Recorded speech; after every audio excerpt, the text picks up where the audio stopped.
in a place where we can see each other and be seen, we might also ponder a question about our life that is a question that also our next speaker has touched upon. How can we be happy? Can we learn to be happy? And if so, is there a recipe? His life has led him to a position where happiness, for the first time in human history, was actually a formulated goal for an entire nation, as he was the program director of the Gross National Happiness Center in Bhutan. For 7 years, he's gathered learnings, how closely systemic change and the focus on inner development are connected. And he now applies this holistic approach in the work that he does, both in the educational sector and with businesses. So here to share maybe not the recipe, but definitely a holistic view on happiness, please welcome Tho Ha Vinh.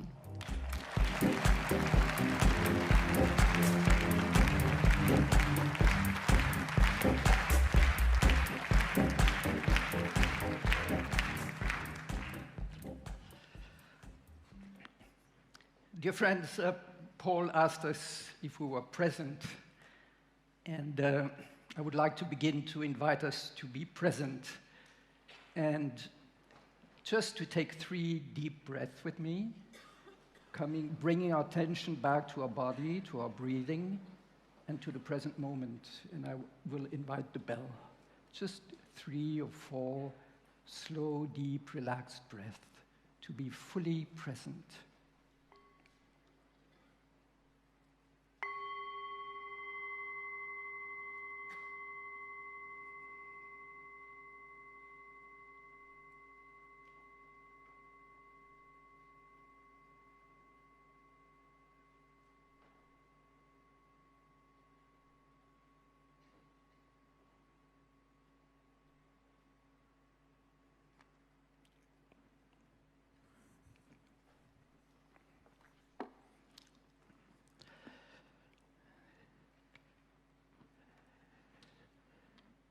Does it make any sense to strive towards happiness in a world where there is so much suffering?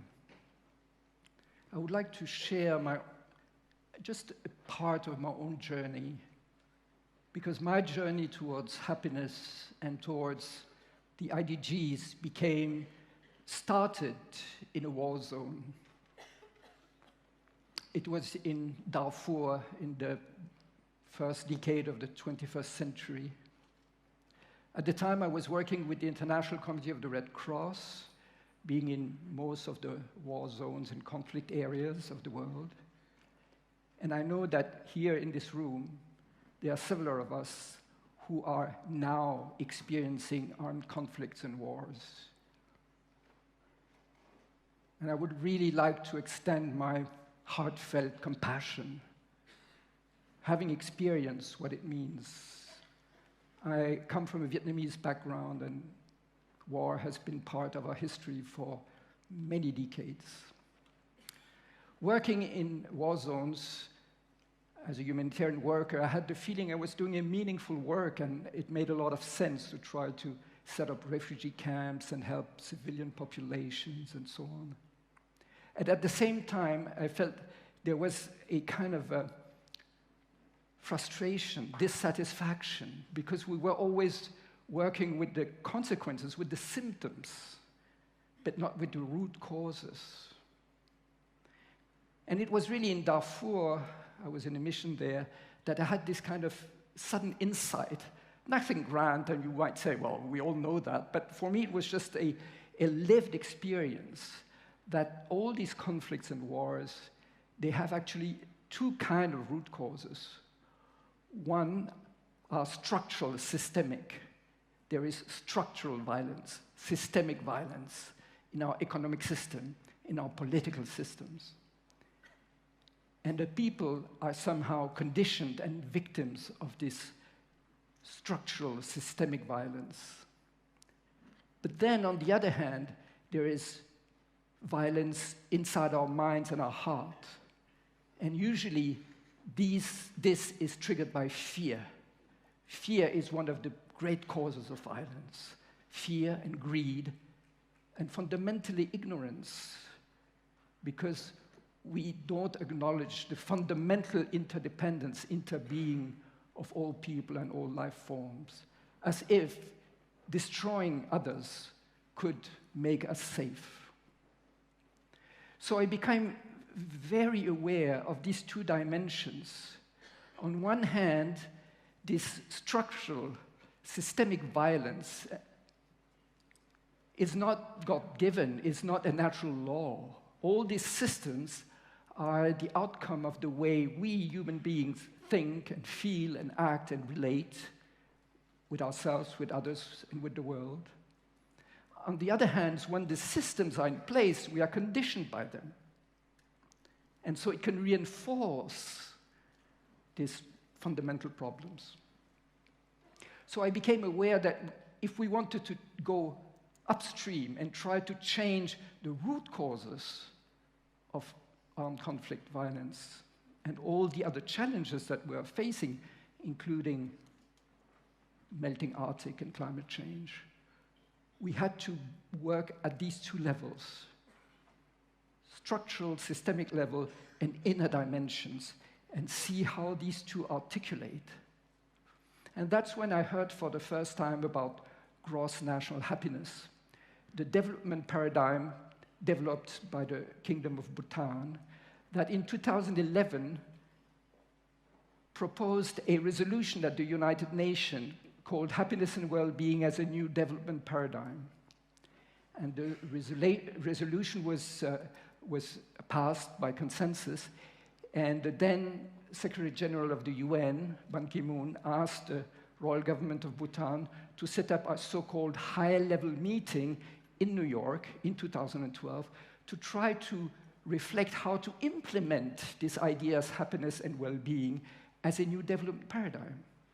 And that's when I was hired to become the program director of the Gross National Happiness Center to prepare this high-level meeting. And I realized that one of the key factors is that if we speak of happiness and have had in mind like the personal emotion, then of course it doesn't make any sense to put a personal emotion as a development strategy. And obviously it's very personal, very individual. What makes me happy doesn't necessarily make you happy on a personal emotional level.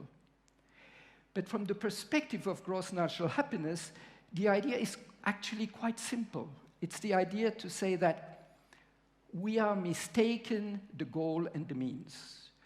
We, in the modern Western-oriented societies, tend to focus on economic growth as if that was the goal of development.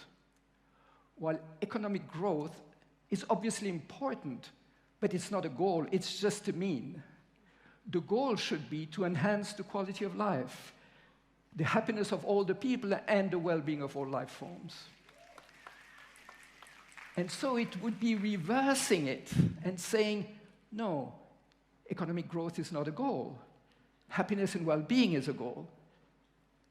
Economic growth is one of the many tools, one of the many elements that contribute, if used in the right way, to enhancing happiness and well-being.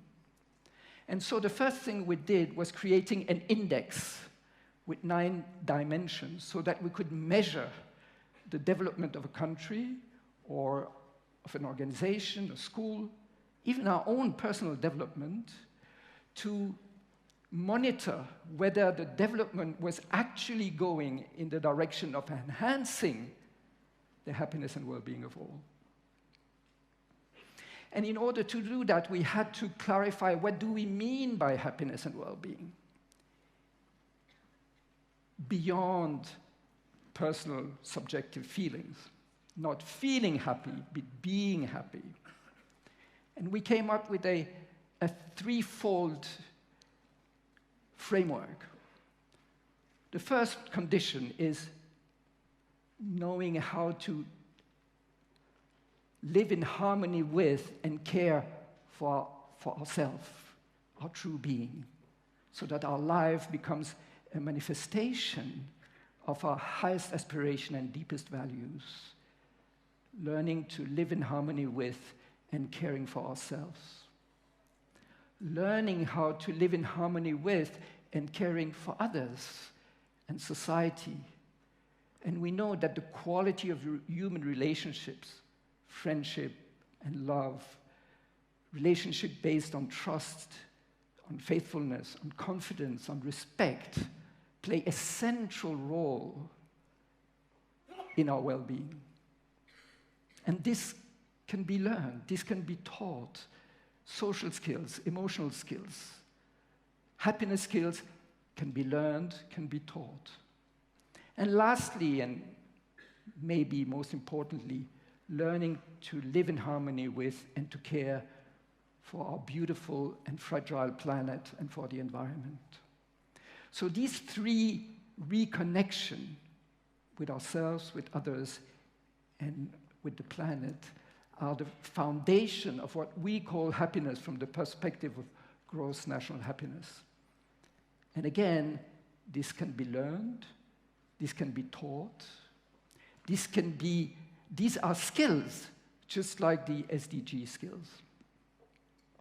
Now, there's a very interesting parallel between the development of gross national happiness and the development of the IDGs and the SDGs, because 2012, we had this big high-level summit on gross national happiness.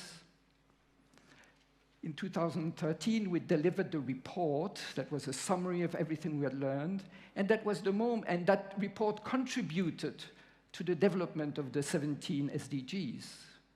And obviously, the IDGs are a way to actually implement, manifest, realize, bring into reality the 17 SDGs. And that was exactly what we were advocating with gross national happiness, that we have to have a virtuous circle between a change of consciousness, in a change in the way we think, we feel, we act, we relate to ourselves, to others, and to the planet, so that this shift brings about new systems, new structures, and that these new systems, these new structures have create a conducive environment for people to develop these inner abilities. And this is why one of the first fields we implemented it was in education. We created a framework called Happy Schools. And I'm very happy to report that we've been working together with the OECD PISA group to develop a new PISA framework called the PISA Happy Life Dashboard. And from now on, educational systems will not only be measured according to math, science, and reading, but will measure the overall well-being of the students and of the young people. And I believe that's a major breakthrough that is really aligning gross national happiness and its 9 domains index with the IDGs, where we become aware that this transformation of the systems start from within, but with the young people. And the other side is we have to transform the world of business, because the economy as it is right now is a big part of the problem. Extractive economy deplete the planet, create more injustice. And we need to rethink economy and to show that businesses can be a force for the good in the world. And most entrepreneurs that I personally know, actually they long for such a thing. Very few entrepreneurs get up in the morning thinking, how could I destroy the planet and create more injustice in the world, right? But how do we do that? How do we create a business model that is a force for the good in the world? And with gross national happiness, we have implemented in a number of companies, both in Asia and in Europe, and saw that it is possible. if you focus our attention on these two dimensions. What is a conducive environment for people to bring the best out of themselves in the company? And what are the inner dimensions that we need to create systems that are sustainable, that are fair, and that create an environment where people can thrive and feel aligned with themselves? So, in conclusion, I would like to say that I am convinced, actually I wanted to end with a quote from Casablanca, because we're in Sweden, and Ingrid Bergman is one of my heroes. And when I met with the IDGs, I felt like telling you the last sentence of Casablanca. I think this is the beginning of a beautiful friendship. But let me add one more sentence. I am deeply convinced that together, and the IDG will play a major role in that, we can answer to one of the key questions of our time. And the key question is not, will change come about? Change is inevitable. The question is, how will it come about? Will we be the victims of a change that comes from without and will bring a lot of suffering? Or will we be the conscious actors, co-creators of a change that comes from within, based on mindfulness, on compassion, on emotional intelligence, to create together a world that is more sustainable, that is more compassionate, that is more inclusive for ourselves, our children, and their children. As a humankind, we are at a crossroads, and the decision is ours to take, individually and collectively. And we can take this decision. And the time for this decision is now. Thank you.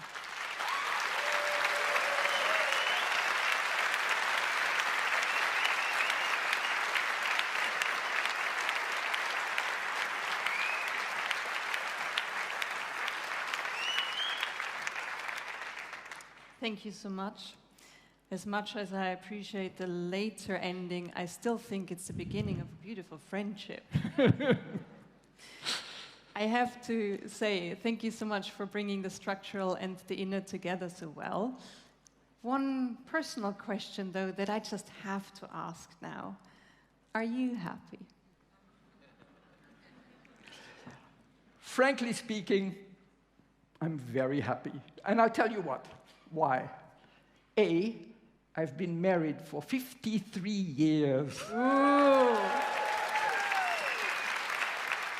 And people ask me, what's the secret? I said, it's very simple. It's love. B, I'm a father, a grandfather, and a great-grandfather. That is a wonderful recipe for happiness. And C, I have the incredible privilege to do what I love doing, like standing here in front of you today. Thank you so much. Please give it up for Tho Ha Vinh. Thank you.